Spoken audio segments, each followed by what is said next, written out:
Hi guys, welcome to Caterpillar Cross Stitch. My name is Sian and in today's video I am going to be showing you the 5 most common stitches used in the world of cross stitching.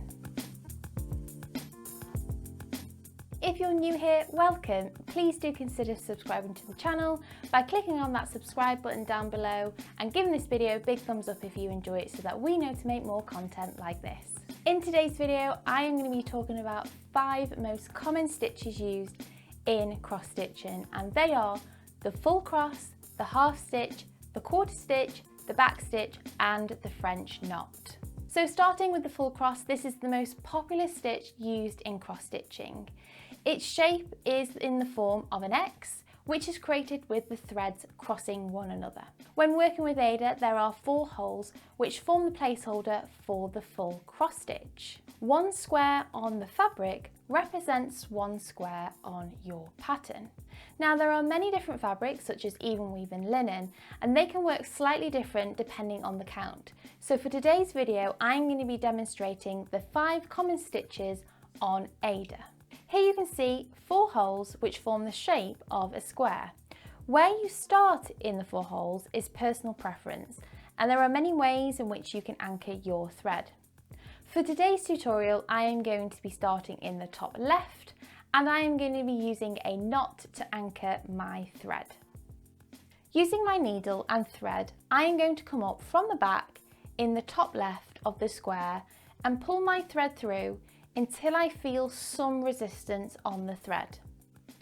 Then I'm going to push the needle down into the bottom right hole, which forms what is called a half stitch. Half stitches can be used throughout an entire project and are most commonly used on higher count fabrics. This results in the stitching being a lot quicker as you're only needing to stitch half the cross stitch. They can also be used to create texture in design.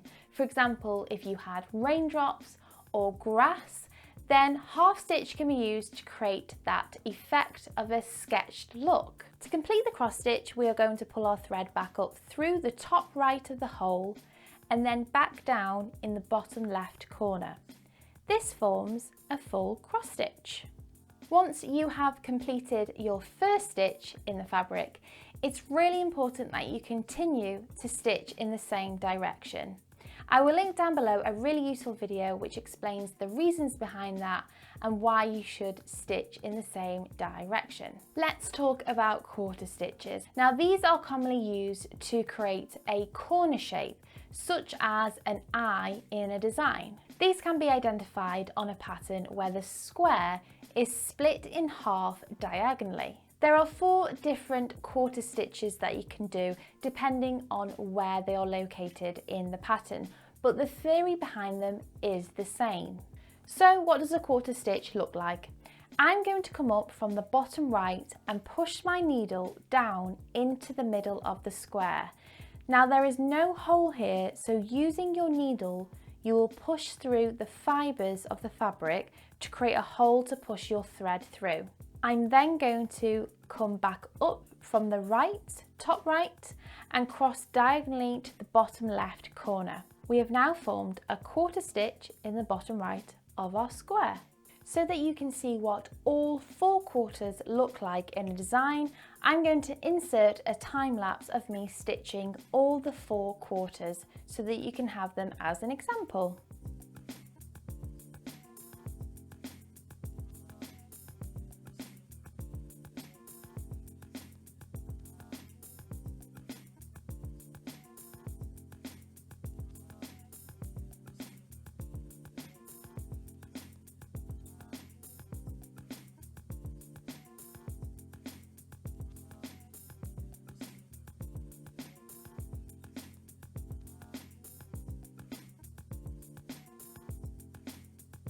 Moving on to back stitch. What is it? What is back stitching?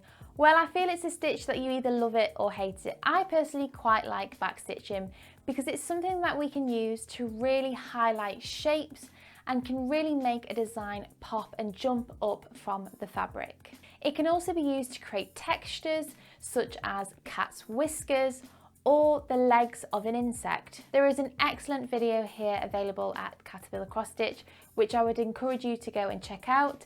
But today I'm going to give you a high level overview of what backstitching is. So let's have a closer look. Backstitching can be done with different strands of thread depending on the design. In today's example, I'm going to be using one strand of black thread. Backstitching should be stitched when all the cross stitching in the area has been completed, as the purpose of the backstitch is to highlight a shape or to create a definition required in the design, and to do this, the backstitch needs to sit on top of the cross stitches. There are different ways you can backstitch, and again it comes down to personal preference or what the design requires. The example I'm going to show you today is where you backstitch each square. So I'm going to come up from the back of the fabric and go back down in the next hole, running alongside the cross stitching. And I'm going to continue to do this until I have completed the backstitch around all of my cross stitches. Let's talk about French knots. French knots are more of an advanced stitch, as they do require a bit more practice than the other stitches, but the more you do them, the easier they do get. French knots are quite often used in a design where a cross stitch may not necessarily get the texture wanted by the designer, such as an eye or a piece of jewellery such as a pair of earrings, or even decorations on a Christmas tree.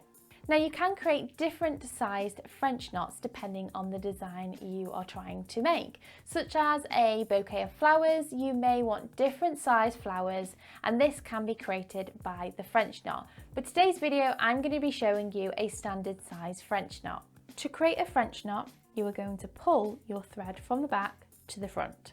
You are then going to wrap your thread twice around your needle and hold the thread to a side to keep the threads from slipping off the needle. You want to go back down in your fabric with your needle and push your needle just to the side of the hole you came up from. Now, before pulling all the thread through, I am going to keep hold of the strands I have in my left hand to allow me to keep control as the knot forms.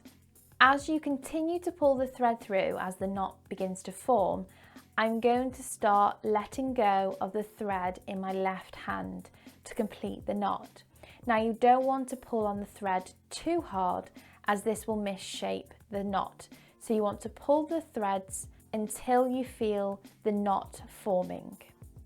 So there we have our 5 most common stitches used in the world of cross stitching.